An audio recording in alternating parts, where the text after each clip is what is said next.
Hello friends, today I am here with second part of structural organization in animals of 11th standard. Here we are going to discuss connective tissues, types of connective tissues and functions of connective tissues. So let us start the session. First of all, we will discuss about connective tissues. It is the most abundant and widely distributed tissues. It arises from the mesoderm of embryo. Connective tissues are so named because these have special function of linking and supporting other tissues and organs of the body. Except blood, all connective tissues secretes fibers of structural proteins, and that structural proteins are collagen or elastin. Due to the presence of fibers, it provides strength, elasticity and flexibility to the tissues. Connective tissues also secretes modified polysaccharides. Connective tissues are broadly classified into three main categories, namely loose connective tissue, dense connective tissues, and specialized connective tissues. Loose connective tissues further divided into two types, that is areolar and adipose. And dense connective tissues are again of two types, that is regular and irregular. Specialized connective tissues are divided into three categories: cartilage, bone, and blood. Further, cartilage is divided into hyaline cartilage, fibrous cartilage, and calcified cartilage. Again, the fibrous cartilage is of two types: white fibrous cartilage and yellow fibrous cartilage. Another specialized connective tissue is blood. It has four elements. They are red blood cells, also called as red blood corpuscles or erythrocyte. Second one is white blood cells, white blood corpuscles, or it is called as leukocytes. Third is platelets or thrombocytes, and the last one is blood plasma, which is the liquid part of the blood. Now let us start with the areolar connective tissue. The areolar connective tissue is most widely distributed connective tissue in the animal body. It is connective in function and fixes the skin with the muscles, attaches the blood vessels and nerves with surrounding tissues. It is also called as packaging tissue and is present beneath the skin. It serves as a support framework for epithelium. It contains fibroblasts, macrophages and mast cells, which serves as protective functions. It consists of a transparent jelly-like sticky matrix containing numerous fibers and cells. Next is adipose connective tissue. It is a fat storing loose connective tissue.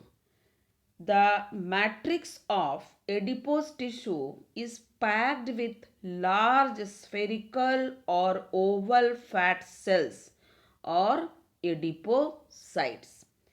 Heredity, exercise, and the amount of fat we eat can all affect the amount of fat our adipose tissue stores. It is present beneath the skin, in the covering of heart and around the blood vessels as well as kidneys. It is present in the hump of camels, fat bodies of frogs. In the given figure, you can compare both loose connective tissues, that is areolar and adipose. Figure A is areolar connective tissues whereas figure B is adipose connective tissue.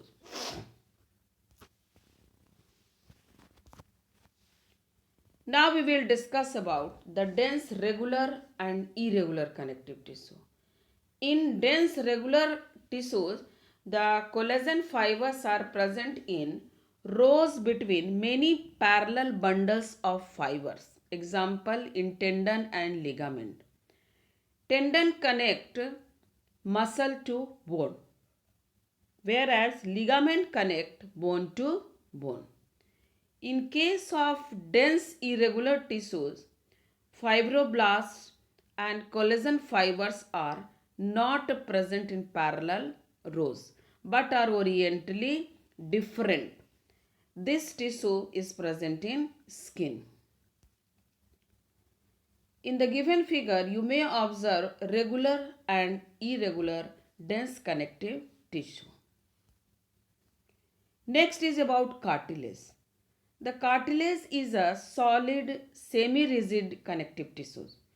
The intercellular material of cartilage is solid and flexible and it resists compression. Cells of cartilage are called as chondrocytes and are enclosed in a small cavity within the matrix secreted by them. Cartilage is present in tip of nose, outer ear joints, between adjacent bones of vertebral column, limbs and hands in adults. Now let us see about the types of cartilage. The cartilage is of three types: hyaline, fibrous and calcified. Further, fibrous is of two types: white fibrous cartilage and yellow elastic cartilage. We will discuss one by one. First is about hyaline cartilage. Hyaline cartilage has a clear homogeneous translucent bluish green matrix. It often contains a good number of very fine collagen fibers. This cartilage is flexible, elastic and compressible and is present in sternal ribs, tracheal and bronchial rings, laryngeal walls, nasal septum, etc. Now it is fibrous cartilage. It contains prominent fibers in the matrix and it is of two types: white fibrous cartilage and alloelastic cartilage. White fibrous cartilage has little matrix and abundant white collagen fibers. The white fibrous cartilage is found in the intervertebral disc where it acts as cushion in the pubic symphysis, that is region between the two pelvic bones of pelvis. It is firm also. Yellow elastic cartilage has abundant network of yellow fibers in addition to white fibers. It is more elastic and flexible and is present in pinna, an external auditory canal of the ear, epiglottis, eustachian tubes, tip of nose, etc. Third type of cartilage is calcified cartilage. It has calcium salts deposit in the matrix. It is very hard and inelastic and is found in suprascapula of frogs and vertebrae of shark. The given figure shows hyaline cartilage. It is about white fibrous cartilage and yellow elastic cartilage. This is the figure of calcified cartilage. This figure shows about cartilage in the adult body. Now we will discuss about bone. Bone is the hardest tissue in the body. This hardness is due to calcification of its matrix, that is rich in calcium salts and collagen fibers. It provides structural framework of the body. It is the main constituent of a skeleton. Besides providing support, it has metabolic and protective role also. Bone cells are called osteocytes and are present in the spaces called lacunae. There is production of blood cells in the bone marrow of some bones. You may observe bone tissue here. Last connective tissue is blood. It is called as fluid connective tissue.